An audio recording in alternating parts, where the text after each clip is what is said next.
राज्य में नौजवानों के साथ अन्याय हो रहा है और उस अन्याय के जांच के लिए सीबीआई की जांच की मांग करती है भारतीय जनता पार्टी। और जब तक जांच नहीं होगी तब तक आंदोलन चलता रहेगा। यह हमारा सांकेतिक है। पुनः हम लोग उग्र आंदोलन करेंगे और रात का चक्का बंद करेंगे, मुख्यालय का ताला लगाएंगे, तब यह सरकार चलेगी नौजवानों के लिए। क्योंकि 4.25 साल में एक भी बेरोजगार को नौकरी नहीं दी, बेरोजगारी के नाम पर भत्ता भी नहीं दिया। पेट्रोल देने की बात कर रहे हैं, तो पेट्रोल कहाँ हवा हो गया यह तो खुद मुख्यमंत्री बताएंगे।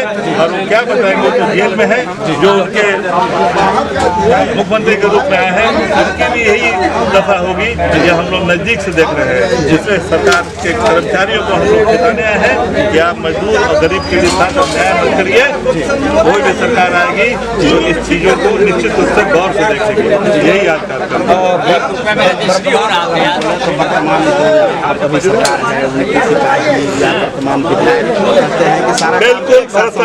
बिल्कुल भ्रष्टाचार में लिप्त है। इनको बोलने का अधिकार नहीं है। यह झूठा नाटक करा रहे हैं, नौटंकी करा रहे हैं, नाच गान करा रहे हैं जनता को भ्रमित करने के लिए। जिससे जनता सचेत हो गई है।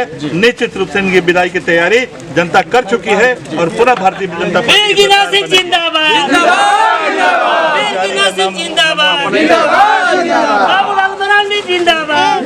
ने काम की है।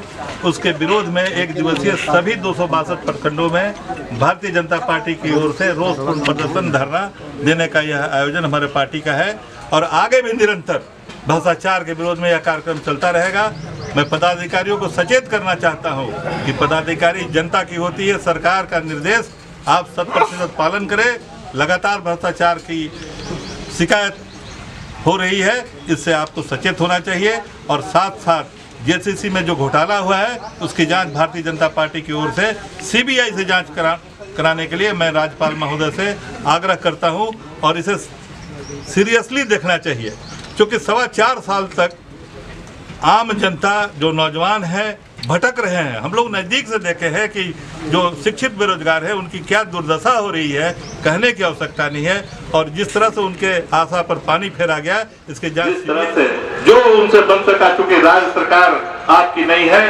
लोगों ने सड़क के बारे में लालमोहन जी ने बड़े विस्तार से और तकनीकी चीज बताने का काम किया, लेकिन मैं इन्हें बताना चाहता हूं कि राज्य सरकार के कान पर जू नहीं रेंगती है। कितना भी आवेदन दीजिए, कितना भी आप देखे होंगे खजूर की घटना, आप देखे होंगे अचवाई घटना। यह सरकार निकम्मी, बहरी और गूंगी है। इससे कुछ उम्मीद नहीं कर सकते हैं आप। इसलिए एक ही इसका उपाय है कि सरकार को सत्ता से हटाना होगा और लोकप्रिय सरकार बनेगी। बाबूलाल मरांडी जी हमारे नेता हैं, वह मुख्यमंत्री बनेंगे और पुनः 2001 में जिस तरह से भ्रष्टाचार मुक्त सरकार चल रही थी वह सरकार चलेगी। सभी आम लोगों का जमीन के मुद्दा पर हेमंत जी ने कहा था कि 2016 से जो रसीद कटना बंद हो गया, जैसे ही हम सरकार में आएंगे अब रसीद कटना शुरू कर देंगे। बताइए कि रसीद कट रहा है या नहीं कट रहा है किसी का? यह जुल्म है, धोखाबाजी है कि नहीं?